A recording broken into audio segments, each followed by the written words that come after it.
So guys తిన్నారు కదా, డుగ్గు పూరీలు కావాలని అడిగింది. యాక్చువల్లీ ఇంట్లో ఆలు కర్రీ ఉందనమాట, మార్నింగ్ తీసిన అది నేను చేయలేదు, మామిడి చేసిండు. ఆ కర్రీ చాలా మిగిలింది. సో వేస్ట్ ఎందుకని చెప్పి పూరీస్ చేసుకుంటున్నాం. యాక్చువల్గా నేను చపాతీ చేద్దాం అనుకున్నా, బట్ డుగ్గు వచ్చేసి పూరి కావాలని అడిగింది, అందుకని చేస్తున్నాను అనమాట. అది కూడా ఎప్పుడు చెప్పింది తెలుసా గైస్, పిండి విసికిన తర్వాత, చపాతీ పిండి విసికిన తర్వాత వచ్చి పూరి కావాలని. సో కొంచెం ఆయిల్ వేసి మళ్ళీ కొంచెం వాటర్ వేసి కొంచెం మెత్తగా తీసుకుంటున్నాను అనమాట.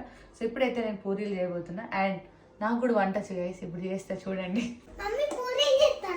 లేదురా చపాతీ చేద్దాం అనుకున్నాను, అడిగినా పూరి చేస్తాను. పూరి నేరా ఫేస్ ఎట్లా పెట్టింది చూడు.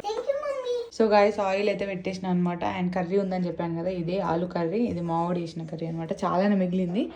అండ్ రైస్ కూడా ఉంది. సో అందుకే ఈ పూరి ప్రోగ్రామ్ అనమాట. సో గాయస్ ఆయన చేసి ఇస్తున్నాడు అనమాట, నేను వచ్చేసి కాలుస్తున్నాను అనమాట. గాయస్ పూరి అయితే రెడీ అయిపోయింది. ఇంక ఇప్పుడైతే తినేసేయడమే అనమాట.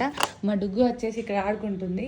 క్లేతో మొత్తం అప్పాలు గిప్పాలు అన్ని ఇక్కడనే ఎత్తాను. సంక్రాంతి అప్పాలన్నీ క్లేతో ఇక్కడనే ఎత్తాను వారు డుగ్గు. అది ఇంట్లో వేసి కూడా వద్దాం మరి మమ్మీ పప్ప ఇంట్లో వేస్తారు, కానీ చిన్న పిల్లలు కూడా చేయడానికి హెల్ప్ అడుగుతారు. హెల్ప్ చేస్తా మమ్మీకి, నేను హెల్ప్ చేస్తా పప్ప, కానీ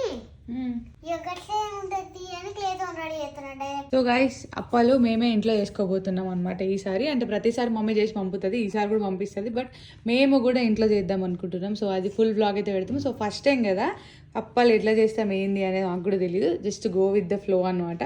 సో అదైతే ఫుల్ వ్లాగ్ పెడతాం మా ఛానల్లో, తప్పకుండా చూడండి. అండ్ గైస్ ఈ మినీ వ్లాగ్ కనుక మీకు నచ్చినట్టయితే కామెంట్ చేయండి, పైన గడ్డ కూడా కొట్టేసేయండి. మన పూరీలు తిందామా? తిందాం పద.